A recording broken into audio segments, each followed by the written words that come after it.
नमस्कार, DV news में आपका स्वागत है। अमेरिकी विदेश विभाग के प्रधान उप प्रवक्ता वेदांत पटेल ने बुधवार को एक प्रेस वार्ता में कहा कि अमेरिका ने संयुक्त राष्ट्र सुरक्षा परिषद सहित संयुक्त राष्ट्र संस्थानों में सुधार के लिए समर्थन की पेशकश की है। यूएनएससी में भारत की स्थायी सीट की कमी के बारे में टेस्ला के सीईओ एलन मस्क के बयान के बारे में पूछे जाने पर वेदांत पटेल ने कहा कि राष्ट्रपति ने संयुक्त राष्ट्र महासभा में अपनी टिप्पणी में पहले भी इस बारे में बात की है और सचिव ने भी इस बारे में बताया है। हम निश्चित रूप से ही सुरक्षा परिषद सहित संयुक्त राष्ट्र संस्थान में सुधारों का समर्थन करते हैं ताकि इसे 21वीं सदी की दुनिया जिसमें हम रह रहे हैं उसको प्रतिबंधित किया जा सके। वे कदम क्या है इसके बारे में बताने के लिए उनके पास कोई भी विशेष जानकारी नहीं है, लेकिन निश्चित रूप से ही वह इसे स्वीकार करते हैं। सुधार की आवश्यकता है, लेकिन वे इसे अभी यहीं छोड़ देंगे। जनवरी में एलन मस्क ने भारत को यूएनएससी में स्थायी सीट न मिलने को बेतुका बताया था। उन्होंने ये कहा था कि जिन देश के पास जरूरत से ज्यादा ताकत है वे उसे छोड़ना नहीं चाहते। एक्स पर एक पोस्ट में मस्क ने कहा कि कुछ बिंदु पर संयुक्त राष्ट्र निकायों में संशोधन की आवश्यकता है। समस्या यह है कि जिसके पास अतिरिक्त शक्ति है वे इसे छोड़ना नहीं चाहते। भारत के पास सुरक्षा पर स्थायी सीट सही नहीं है और पृथ्वी पर अपने अधिक आबादी वाला देश होने के बावजूद परिषद बेतुकी है। अफ्रीका को भी सामूहिक रूप से एक स्थायी सीट मिलनी चाहिए।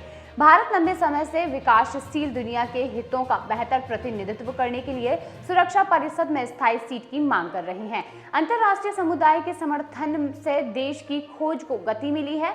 संयुक्त राष्ट्र सुरक्षा परिषद 15 सदस्य देशों से बनी है और जिसमें वीटो शक्ति वाले 5 स्थायी सदस्य और 2 साल के कार्यकाल के लिए चुने गए 10 गैर स्थायी सदस्य शामिल हैं।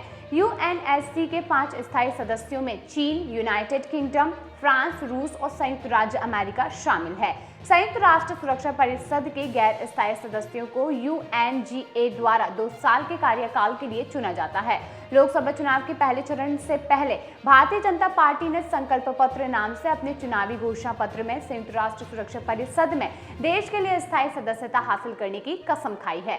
14 अप्रैल को जारी अपने घोषणा पत्र में भाजपा ने ये कहा कि हम वैश्विक निर्णय लेने में भारत की स्थिति के ऊपर उठाने के लिए संयुक्त राष्ट्र सुरक्षा परिषद में स्थायी सदस्यता प्राप्त करने के लिए प्रतिबद्ध हैं। इससे पहले जनवरी में विदेश मंत्री एस जयशंकर ने संयुक्त राष्ट्र सुरक्षा परिषद में भारत की स्थायी सदस्यता के लिए बढ़ते वैश्विक समर्थन पर जोर दिया था और ये कहा था कि कभी-कभी चीजें उदारता से नहीं दी जाती हैं और किसी को उन्हें जब्त करना पड़ता है। विदेश मंत्री ने जवाब देते हुए कहा था कि हर गुजरते साल के साथ दुनिया में यह भावना बन रही है कि भारत को वहां होना चाहिए और मैं उस समर्थन को महसूस करता हूं। वहीं दुनिया आसानी से और उदारता से चीजें नहीं देती है, कभी-कभी आपको उन्हें देना पड़ता है। यूएनएससी में भारत के लिए स्थायी सीट के बारे में एक प्रश्न जहां पर उन्होंने यह टिप्पणी महाराष्ट्र के नागपुर में मंथन टाउन हॉल बैठक में की थी।